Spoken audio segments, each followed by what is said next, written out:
한국문화 콘텐츠연구원 소호쿨극장의 불교로 세상 읽기입니다.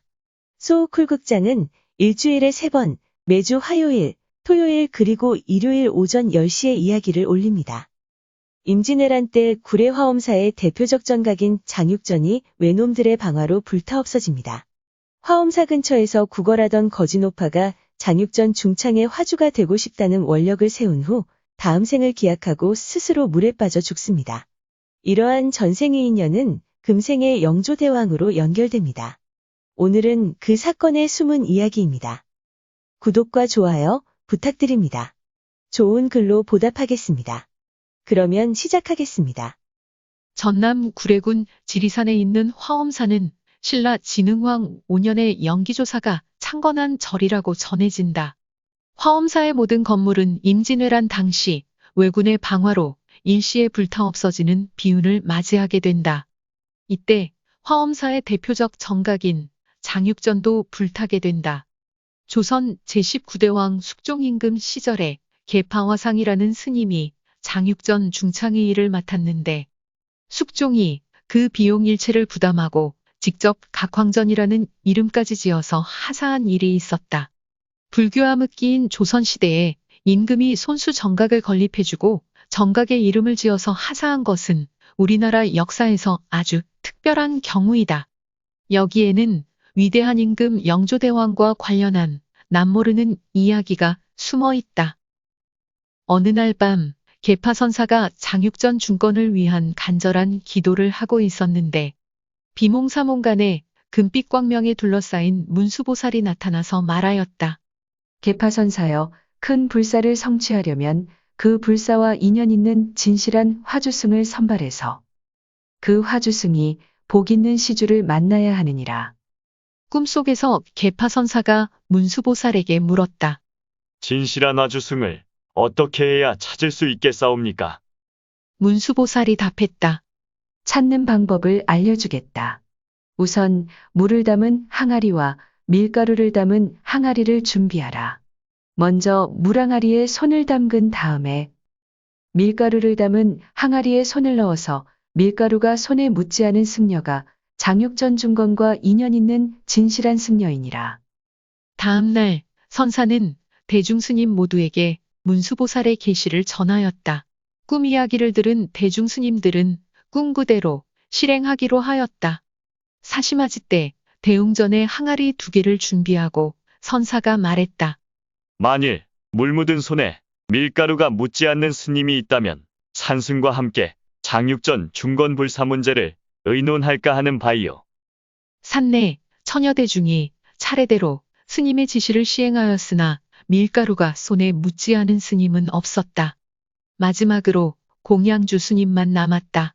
스님은 가난한 집의 아들로서 출가하여 수계한 이후 10년 동안 경전을 읽거나 참선을 하는 대신에 공양간에서 오직 대중스님의 공양만을 지은 30대 초반의 승려였다.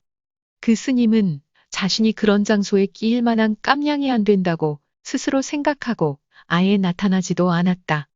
선사의 명령에 따라 불려온 그 스님이 마지막으로 시험에 응했지만 평소에 그를 깔보고 있던 스님들은 사실 별 기대를 하지 않았다. 그런데 뜻밖에도 공양주 스님의 손에 밀가루가 묻어나오지 않았다. 몇 번을 거듭하여 보아도 여전했다. 선사는 대중들에게 사실을 알리고 모든 대중과 함께 가사장삼을 입고서 공양주 스님에게 삼배를 올렸다. 대중들은 이구동성으로 공양주 스님에게 장육전 중건 화주승의 중책을 부탁하였다. 대중을 대표해서 계파선사가 말했다. 그대가 10년을 공양주로 일한 복력이 천여 명 대중 중에서 가장 수승하기에 오늘의 시험에서 이적이 나타난 것입니다. 이 시험은 소승이 제멋대로 한 것이 아닙니다. 지리산의 주인이신 문수보살께서 꿈에 지시한 대로 시행한 것이니 그대는 보살이 선택하신 화주승입니다.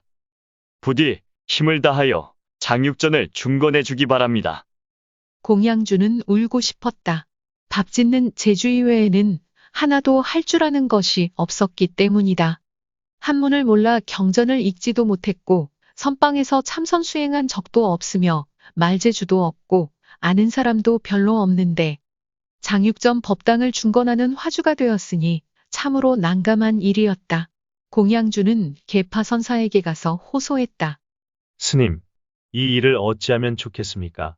아무리 궁리해 보아도 엽전 한 입 달라고 할 집이 없습니다. 계파 스님이 공양주 스님의 용기를 북돋워 주었다. 너무 걱정하지 마시게. 내가 주는 이 화주 권선문을 바랑에 넣어서는 내일 아침 일찍 일주문을 나서시게. 길을 가다가 제일 먼저 만난 사람에게 시주를 권하도록 하시게. 나머지는 지리산의 주인이신 문수보살님에게 맡기면 될 것일세. 공양주는 계파 스님의 말대로 화주 권선문을 걸머쥐고 절집을 나섰다. 밤티제를 넘어 남원을 향해 가는 길에서 안면 있는 노파한 사람을 만났는데 그녀는 항상 절에 와서 밥을 구걸하는 거린 노파였다. 그래도 첫 번째로 만난 사람인 것은 틀림이 없는 일이었다. 보살님, 그간 안녕하셨습니까? 내야 밤낮 빌어먹는 신세라 항상 그렇지요. 화엄사 공양주 스님이 아닙니까? 갈 적마다 밥도 많이 주고 하여 늘 신세를 많이 졌는데 어디 가시는 길이시요? 보살님, 이거 큰일 났습니다. 무슨 일이 생겼길래 그러십니까? 불타버린 장육전 법당을 다시 지어야 하는데 내가 화주승의 책임을 맡고 나왔습니다. 보살님 시주 좀 하십시오. 시주하라고요. 빌어먹는 주제에 무슨 돈으로 시주를 합니까? 그렇지만 어떻게 합니까? 한 푼도 좋고 반 푼도 좋으니 시주 좀 해주십시오. 나는 한 푼도 반 푼도 없소마는 그렇게 한 푼 두 푼 모아서 언제 장육전 법당을 지을 수 있겠소? 글쎄 말입니다. 아무리 생각해 보아도 큰일입니다. 화엄사의 은혜라면 나도 적지 않게 받았는데. 말끝에 무슨 생각을 하는지 한참이나 서 있더니 거린 노파가 합장하고는 지리산 꼭대기를 바라보며 말했다. 문수보살이시여.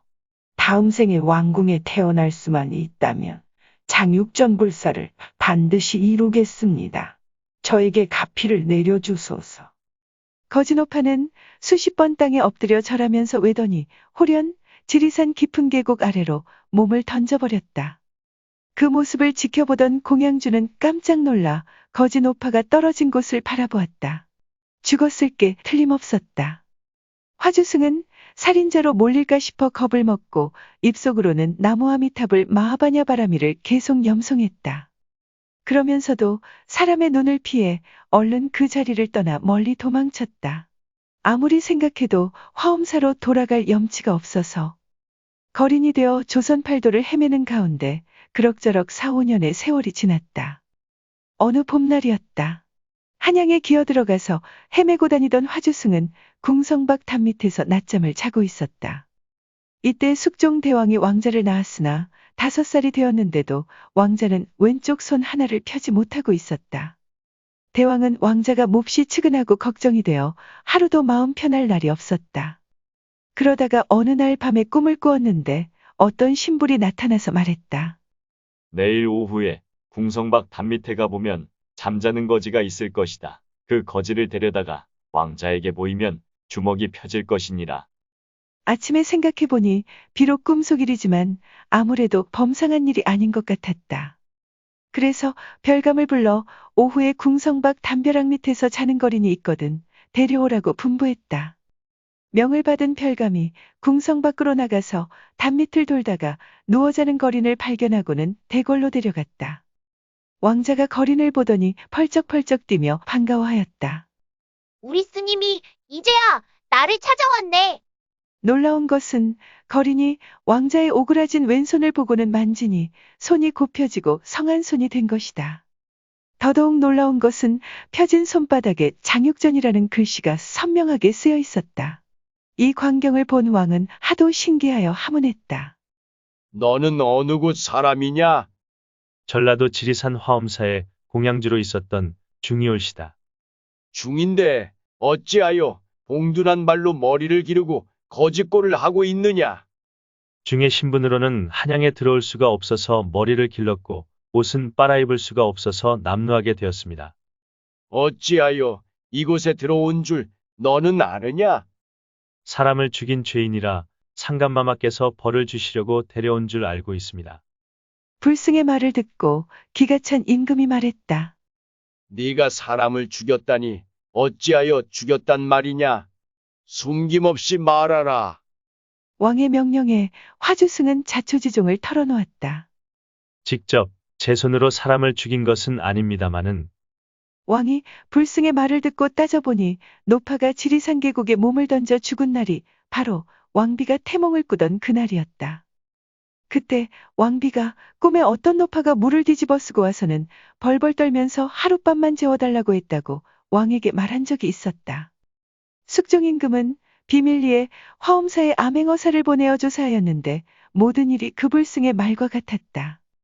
암행어사는 그 화주승이 절을 떠난 지 5년이 되도록 돌아오지 않고 있다는 사실도 같이 보고했다.